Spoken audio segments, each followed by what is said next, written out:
When Scott asked me to share my story, I said yes, and then I struggled a bit with how much of my story to share, because there's parts that aren't very pretty, and then I really felt God saying, you need to share all the parts, because if there's anybody here who maybe hears something that would make a difference in their lives, it's all worth it. And also because not just the good parts make up who I am, but the bad parts as well. So we're going to start off with a yucky thing. When I was a young child, I was sexually abused by my father. So that's a yucky thing that happened to me. And but as a child, God, I think, gave me the gift to be able to push that way deep down inside me. So I didn't remember that it happened to me until I was 38 years old. So I think, like I say, it was a gift that to be able to make it through the rest of my childhood and my young adult life, I pushed all that down. I was really good at that. I grew up going to church, but not in the church. So I didn't hear the gospel until I was 18 years old. And when I did, I made an emotional decision to accept Jesus into my life. But there was no one in my life to disciple me. So I didn't really understand what that meant. I didn't know it meant surrendering my life, all my behaviors, my attitudes. And it's a process, isn't it? So I went off to college after that, and it was sex, drugs, and rock and roll. Seriously, for me in the 70s, that's how I lived my life. And although I believe it was an honest a decision to accept Jesus, again, I didn't have anyone in my life to show me the way. So if you hear nothing else today, hear that discipleship is so important in a new believer's life. So as I say, I went to college. I got a degree in early childhood and special ed and taught for 16 years. But backing up in that college life, when I was 19, I lived with my boyfriend. I became pregnant. And we decided to have an abortion. So again, I had a traumatic event in my life, pushed it down, went about my living in my college. I married that man. 2 years later, we got divorced. And the following fall, after we got divorced, I was with another man, became pregnant, and once again chose abortion. And again, just closed it all down. Didn't feel anything about it. So then I taught for a while, and my life kind of went along. Still the sex, drugs, and rock and roll. And then a very, very significant point in my life was June of 1986 when God brought Stephen into my life. And what a gift. Because just as my life was like this, Stephen's was, not that his life was, but he's like this. He's very steady. And I really needed that at that time in my life. I really believe that God sent Stephen to rescue me. Because now here was a godly man, refreshing, knew the truth, and he really started discipling me when I was 32 years old. And just in his lifestyle. He knew the Bible, he knew the Word. I used to say, honey, what do we believe about this?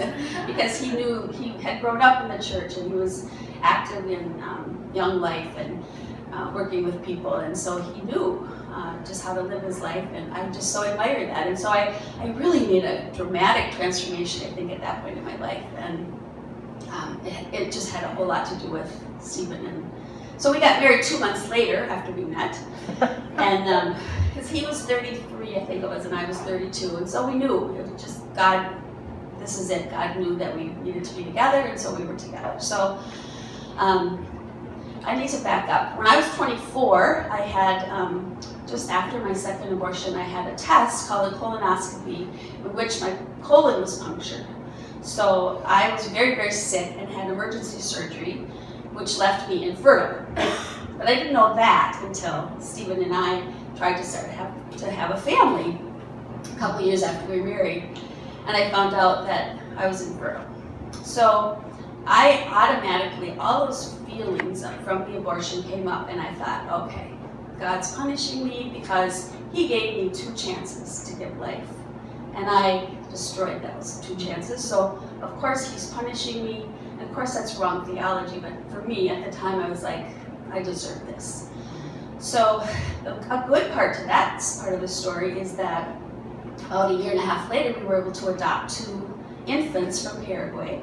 Our daughter Alex was 3.5 months at the time, and our son Sam was 2 weeks old.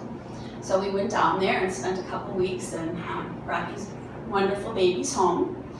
And everything was fine for about 2.5 years. And then something was bubbling up inside me, and I kept thinking things like, their birth moms were brave, and they gave life to their babies and gave them a better life by letting us adopt them. Why didn't I do that? Why did I choose abortion?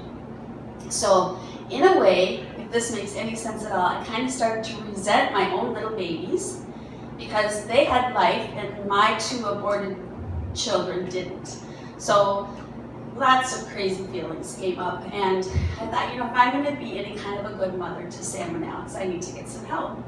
So I sought out an organization called Conquers, which is a post-abortion support group here in Minneapolis, run by New Life Family Services. So I went through their program, and I think it's considered a 12-step program, but anyway, you deal with grief and anger and guilt and shame, and you learn about God's forgiveness. And that was such a healing time for me. I really was able to accept God's forgiveness. It took me a while longer to forgive myself, but it was really a turning point for me. However, in all that emotional things that you go through during that time, I started to see a Christian counselor, and I started to have memories of things in my childhood, and the memories change. So it became, okay, now I'm remembering about having been abused. And it was a very strange and hard time for me. I denied it. When I realized it was actually my father, I denied it. But with the help of a Christian counselor, I made it through, of course, but my world just capsized. And once again, Jesus was on one side, Stephen was on the other, and my steady husband was with me through it all. They picked me up every time. I became very suicidal. I was in and out of the hospital. I began cutting myself. I was overdosing on drugs. And remember, I have 2 little kids now, but because I was so depressed and so sick and so deceived, I did care for them, but I don't think very well. And once again, there was even the steady rock. So I continued with Christian counseling. I felt hopeless. I felt I was on lots of medication for depression, and it was a really tough time. It was probably 2 or 3 years, and slowly but surely the hope returned, the health returned, the recovery, and I made it through only by the grace of God. So the kids grew up, and it's been really rough, it's been hard, but because of Jesus and because of Stephen in my life, I made it through. My life verse is, I want to get it exactly right, so I'm going to read it. Psalm 18, verse 16 and 19. He reached down from on high and took hold of me. He drew me out of deep waters. Wow, that's exactly what God did for me. And this part, on verse 19, he brought me into a spacious place. He rescued me because he delighted in me. Just think about that. He delighted in me. All those things I did and all the crap that was in my life, he delighted in me, so he rescued me. And I have an example of that is about the year 2000. God allowed us to have a ministry of taking care of newborns as foster parents. So, what a serendipitous thing or whatever that, all those years ago, I chose abortion. I was grieving that.